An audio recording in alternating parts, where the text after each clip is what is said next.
Hi YouTube, I just woke up a little while ago and right now we're going to show you how to get ready for a date. This is what I look like when I wake up and here we go. Of course the first step is taking a shower. I'm going to take my clothes off now, sorry guys. Longest shower of life. If you're going to go on a date though, you gotta shave your legs. I mean, what if he touches them? Now, I know that I'm gonna drop a huge bomb here when I say this, but all of you 13-year-olds who are watching videos on how to put on makeup and how to get dressed and how to do all those things by people like Michelle Phan, ow! You realize that you're all playing into a biological trap that's been made for women that's been played over for thousands and thousands of years. What you're actually trying to do is make yourself look like you're ready to have sex and you're ready to have a lot of babies. I know you're not going to believe me, so wait for it. Time to start getting ready. A good place to start is by putting on a bra and panties. The reason why you want to get ready in a bra and panties is because A, you don't get any makeup on your clothes that you're going to wear later, and B, looking at yourself for a couple of hours in just a bra and panties is the surest way to get yourself on a treadmill. The one advice that I can give you about picking a bra to wear on a date is get one with maximum push-up. The bigger and fuller and rounder your boobs look, the more likely you are to be able to feed your date's children when they're born. Now, the difference between straight and curly hair makes no sense from a biological standpoint. The reason why we go through so much effort to straighten or curl our hair, depending on what we have, makes absolutely no sense at all. What I think it comes down to is, picky little boys care what your hair looks like. Men do not. But, just for the sake of argument, we're gonna straighten our hair. Note the time. Here we go. I'm gonna towel dry the shit out of my hair.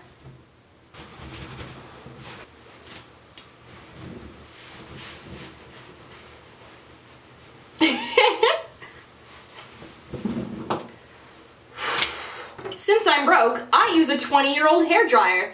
This is not recommended though. Remember, guys love when you go on a date smelling like burnt hair.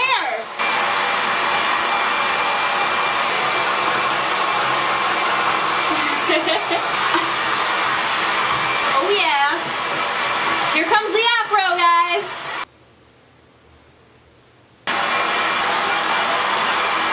Still wet.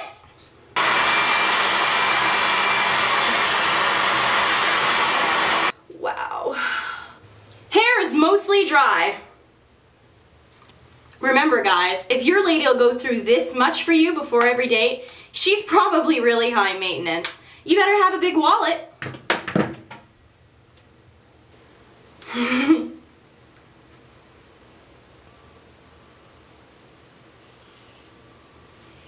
Eating a banana for lunch is a good way to stay skinny for your date. Mmm.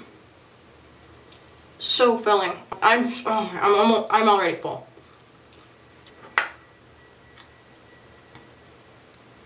I'm still doing my hair. Woo, look what time it is.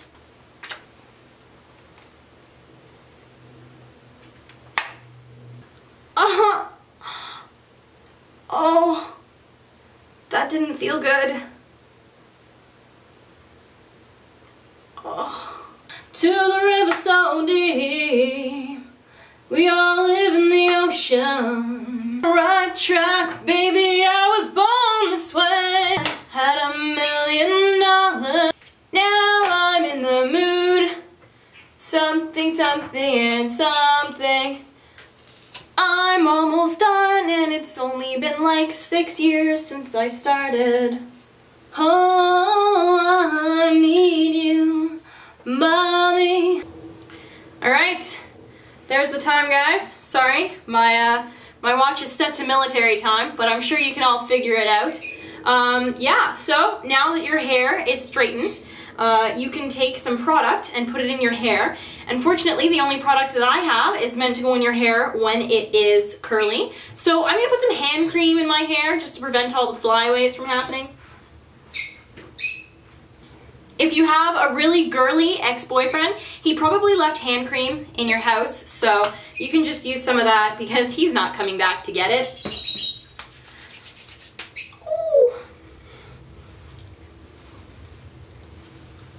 All right. Now I'm going to teach you all of the things about makeup that Michelle Phan couldn't. We're going to start with the science behind the makeup that you wear. No, not the chemistry that goes into making the makeup, the science behind why we wear the makeup. So, for everybody who doesn't know, first thing we're going to do is start with foundation. Alright, here we go. Now, foundation is good because technically, when you're a woman, the time of the month when you're ovulating, now for all you 13-year-olds who are looking for a makeup tutorial, I know you don't know what the word ovulating means. Ovulation is the time of the month when your body releases an egg so that someone can knock you up. Anyways, when you are at that time in the month when you're ovulating, your skin is the clearest, and that is what tells the men around you that you're ready to get knocked up. So, we're going to put lots of foundation on ourselves, and then we're going to use concealer to cover up all of our blemishes so that we can fool all the guys around us, especially the one that we're on a date with, into thinking that we're ready to make babies tonight.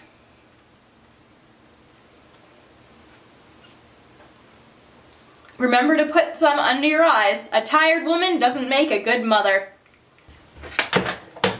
So, the next thing is taking a kabuki brush and putting some powder on your face so that you don't look like an oily bitch.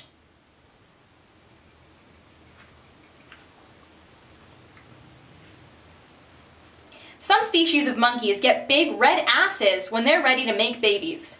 Humans, we don't do the same thing. When females are horny, their cheeks get red. And so, what we can do before our date is fool him into thinking that we're sitting there looking at him, the horniest chick in the world, by putting some blush on our cheeks. What's the other thing that gets red when we're really horny? Or when we have carbon monoxide poisoning? Our lips. I'm using whatever brand this is that's purple with the crown on it in the color Coral Chic because that's so me.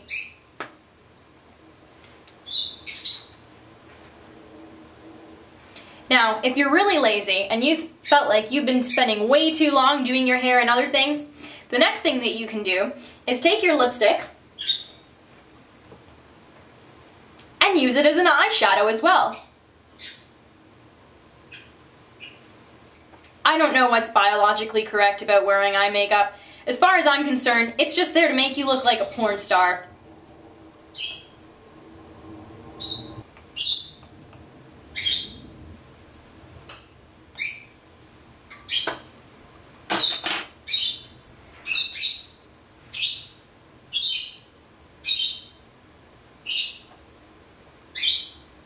Now, I know that a lot of the makeup artists on the internet teach you not to pull on your eyelids when you're applying eyeliner. But let's face it, if you're 13 and you're putting eyeliner on, you're going to be washed up by the time you're 26 anyways. So who gives a shit if you have wrinkles? If you can't get enough mascara on your eyes to make yourself look like a porn star, well, you can always go the false eyelashes way. There's one side, kinda. Now it's time to find something to wear. Now, when picking something to wear, remember what's a good idea and what's a bad idea. If you pick something like this, well, you're making the guy miss out on the most vital aspects of your body. Pick a dress that shows off your assets. The more cleavage you're showing, the better you're gonna look on your date. Now this is perfect. This is a good way to show off your vagina while your boobs fall out. Remember, boobies feed babies, so the more cleavage that you're showing, the more likely you are to get knocked up tonight. For all of you that don't have a lot of magical cleavage, a really good trick is taking some bronzer. This is a bronzer by Too Faced. That means it costs too much. Anyways, you take this bronzer, put an ample amount of it on a brush, and then put it between your tits anywhere where you would have shadows if you did have cleavage.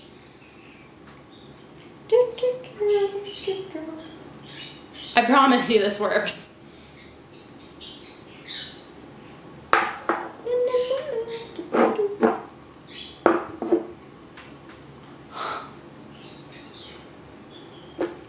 And hey, when the bronzer fails, stuff a pair of socks in there. Remember to wear your heels.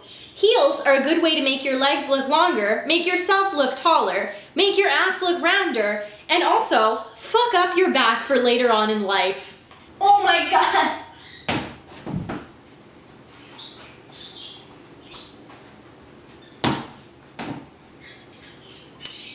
So, there are really only a couple of points to remember when getting ready for a date. 1, if your makeup makes you look horny, you're on the right track. If it doesn't, gonna have to go and put more on. 2, if you're wearing just enough clothes that he can see all of your assets, well, that's good because he wants to know that you're ready for making babies.